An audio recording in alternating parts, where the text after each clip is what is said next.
जो 2 minute late हो जाने की वजह से आपने यहाँ पे आदेश भी दिया था कि इसको देखा जाए, मगर बहुत दुख के साथ कहना पड़ रहा है महोदय कि मसौढ़ी में कल एक छात्रा मैट्रिक का एग्जाम 10 मिनट देर से पहुंची और नहीं घुसने दिया गया और वो आत्महत्या कर ली महोदय।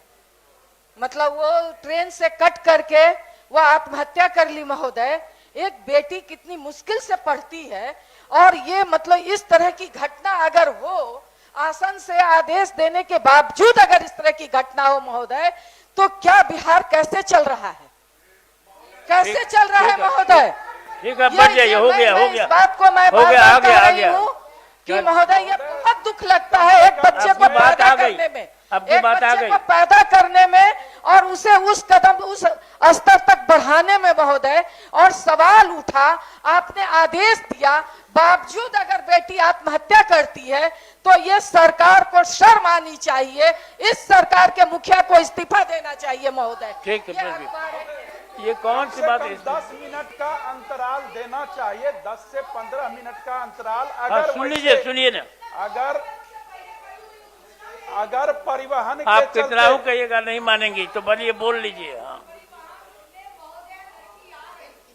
जाम में फंस जाने के कारण महोदय 5 मिनट लेट होने से महोदय अगर परीक्षा से रोका जाएगा, अगर उसको जाने के लिए दिया जाता और उसको टाइम नहीं मिलता तो वो फेल करती, ये हो सकती है। लेकिन महोदय जान तो उसको गंवाना नहीं पड़ता और इतना पर उसको सारे परिवार के लोग समझाने के बाद भी इतना उसके ईगो को टच किया। ज्यादा भाषण मत दीजिए, आप सूचना पर करिए, बात आपकी आ गई, बैठिए, कट करके बैठिए, बैठिए, अब हो गया। क्या तो बोली थी, सरकार को शर्म आनी चाहिए, उसको निकाल दीजिए।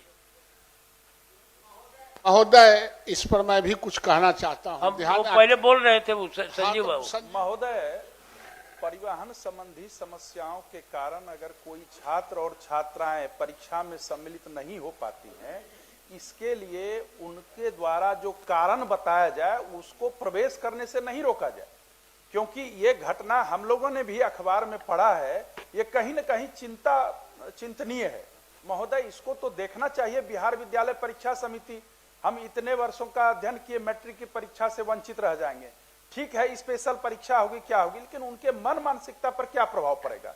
इसीलिए ठीक है, आ गया इस विषय तो आ गया, सरकार यहाँ पर सब बात सुन रही है। महोदय, हाँ, जब आप एक जगह से सेंटर दूसरे जगह अनभिज्ञ जगह पर विद्यार्थियों को आप भेजते हैं, तो उस विद्यार्थी को और उस विद्यार्थी के अभिभावक को ये पता नहीं कि ट्रैफिक प्रॉब्लम कहां से कहां जाने में क्या है, और ट्रैफिक इतना व्यवस्थित होने के बावजूद भी इतना जाम लगता है महोदय कि आप इसको कंसीडर नहीं करेंगे। या तो आप स्कूल में होम सेंटर ले लीजिए, बगल के होम सेंटर में कर दीजिए, उसको प्रॉब्लम नहीं होगा।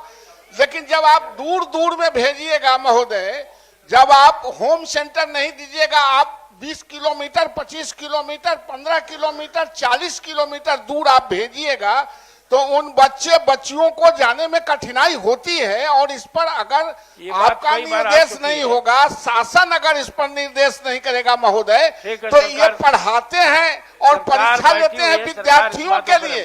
अब इस पर नहीं महोदय, आपसे आग्रह है कि इस पर सरकार को संज्ञान लेने के लिए महोदय आप निर्देशित करें। महत्वपूर्ण चीज है।